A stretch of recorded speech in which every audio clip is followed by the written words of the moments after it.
Anup latest episode के लिए subscribe करें। आज के एपिसोड की शुरुआत में दिग्विजय बोल रहा होता है कि पुलिस को फोन करो। अनुपमा उन्हें रोकती है और बताती है कि गलत रोजी और पोले ने किया है, तो उसकी सजा उनकी बेटी को क्यों मिले। हम उनके खिलाफ रिपोर्ट करेंगे। हो सकता है कोर्ट उन्हें सजा सुना दे, तो फिर इनकी बेटी का क्या होगा? जिया क्या करेगी?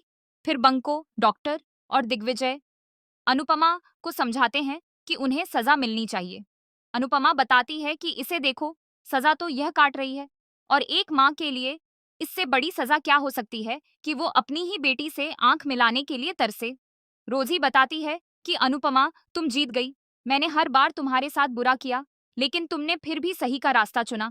तुम्हें कोई नहीं हरा सकता। रोजी अनुपमा से माफी मांगती है। जिया रोजी से बोलती है कि इट्स ओके, मैंने आपकी सॉरी मान ली। रोजी बोलती है कि थैंक यू, तुम मुझसे इतनी छोटी होकर भी मुझसे बड़ी निकली। अब मुझसे मत डरना। अनुपमा बताती है कि मैंने और मेरी बेटी ने तुम्हें माफ कर दिया है, लेकिन तुमने और पोले ने बुरे काम करना नहीं छोड़ा, तो हो सकता है कि तुम अपनी बेटी की नजर में इतनी गिर जाओ कि वो तुम्हें माफ ना कर पाए। रोजी बोलती है कि उसके लिए बुरी नहीं बनूंगी, मैं अब गलत का रास्ता छोड़ दूंगी। रोजी वहां से चली जाती है। दूसरी तरफ ईशानी बोलती है कि मामा बहुत सेल्फिश है। परी भी बोलती है कि पापा भी। परी आगे बोलती है कि ये अनु माँ के बच्चे हॉस्पिटल में बदल गए थे।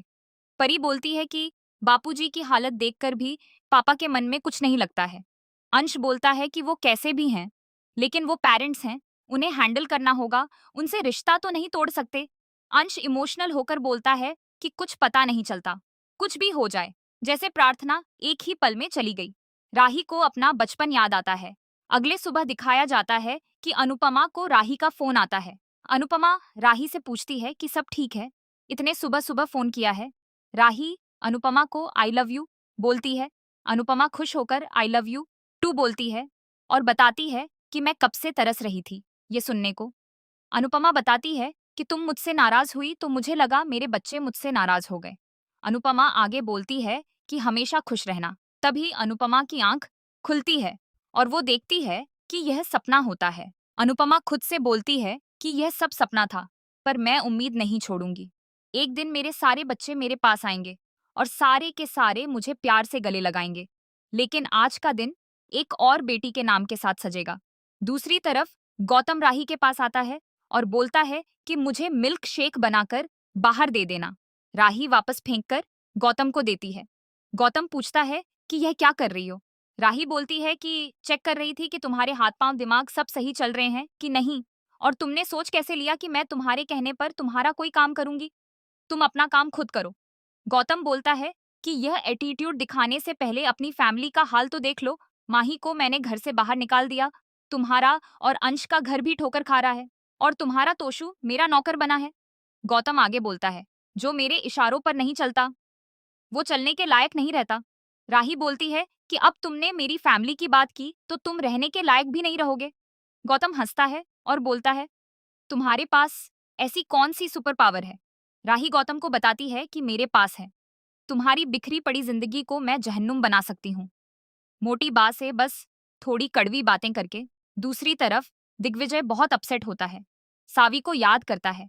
दिग्विजय फूलों से बात कर रहा होता है कि मेरी तो सुबह तुम्हें देखकर और रात तुम्हें सुलाकर हुई। आज तुम्हें गए हुए 10 साल हो गए। आज भी सूरज निकलता है लेकिन उसकी रोशनी मेरे दिल तक नहीं गई। रात तो होती है लेकिन नींद नहीं आती। मैंने तुम्हारी यादों को बहुत संभाल कर रखा है।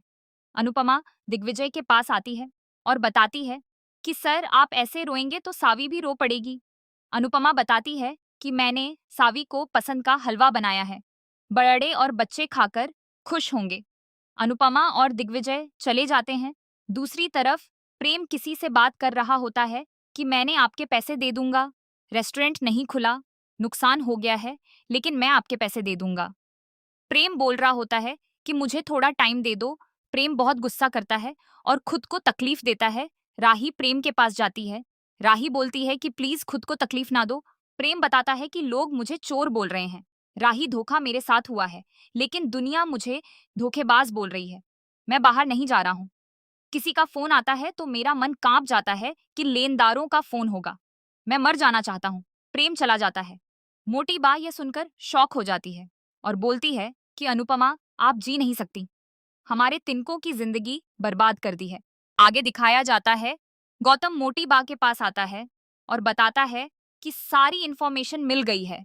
गौतम बताता है कि आपके बेटे का रेस्टोरेंट बंद करके अनुपमा गोवा में कैफे चला रही है। मोटी बा बोलती है कि हम क्या करें। गौतम बताता है कि सौदा करें। गौतम मोटी बा को फोन देता है और बोलता है कि बात करें। मोटी बा किसी से बात करती है और बताती है कि तुम्हारा दुश्मन हमारा दुश्मन है, तुम्हारा सबसे बड़ा दुश्मन तुम्हारा बाप दिग्विजय है ना। दूसरी तरफ दिग्विजय और अनुपमा आ रहे होते हैं। दिग्विजय अनुपमा को बोलता है कि वहां सब कितने खुश थे। अनुपमा बताती है कि इसका मतलब कि सावी खुश हुई। तभी बंको और जिया बैठे होते हैं। अनुपमा और दिग्विजय उनके पास जाते हैं। दिग्विजय बंको से पूछता है कि ये क्या है। बंको बताता है कि कोई सरकारी ऑफिसर आया था और सरकारी कागज दिखाकर कैफे पर ताला लगाकर चला गया। अनुपमा और दिग्विजय वो नोटिस देखते हैं। दिग्विजय बोलता है कि ये मेरे बेटे का किया हुआ है। अनुपमा बोलती है कि 24 घंटे का टाइम दिया है सारा सामान खाली करने के लिए। दिग्विजय बोलता है कि पैसों के मामले में कोई कैसे गिर सकता है। दिग्विजय बोलता है कि ये कैफे और घर किसी के हाथ नहीं आने दूंगा। दूसरी तरफ दिग्विजय को सावी की बातें याद आती हैं। सावी बोल रही होती है कि मुझे ये घर बहुत पसंद है, मैं कभी इस घर से नहीं जाऊंगी। दिग्विजय बोलता है कि बेटी जिस घर से जाना नहीं चाहती थी बेटा उसी घर से निकलना चाहता है। दिग्विजय बोलता है कि कल यह घर भी चला जाएगा, इससे अच्छा मैं भी सावी के साथ चला जाता। तभी वहां बंको, अनुपमा और डॉक्टर आते हैं। अनुपमा दिग्विजय को रोकती है और बताती है कि सावी सब देख रही है।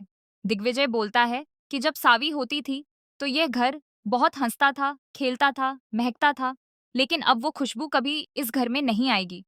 आपने कहा था कि मैं हंसकर याद करूं और मैंने वो सब किया। मैंने उनके लिए जीना शुरू किया। मैंने उनके सपने को सच करने की कोशिश की, लेकिन अब सब खत्म हो गया है। यह घर भी नहीं रहेगा। दिग्विजय बोलता है कि अब यह सब नहीं रहेगा, तो मैं क्या करूं?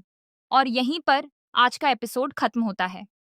अगले एपिसोड में दिखाया जाता है राही को किसी लड़की का फोन आता है और बताती है कि जिस कंपनी में तुम काम करती हो, मैं उसकी पार्टनर हूँ। मैं बहुत जल्दी अहमदाबाद आ रही हूँ और बहुत जल्द तुमसे मुलाकात होगी। दूसरी तरफ अनुपमा गिर जाती है और अनुपमा के पर्स से अनुज की फोटो बाहर आ जाती है। दिग्विजय वो फोटो देखता है और अनुपमा से पूछता है कि अनुज की फोटो आपके पास। अनुपमा पूछती है कि आप मेरे पति को जानते हैं। दिग्विजय बोलता है कि अनुज मेरा बहुत अच्छा दोस्त था।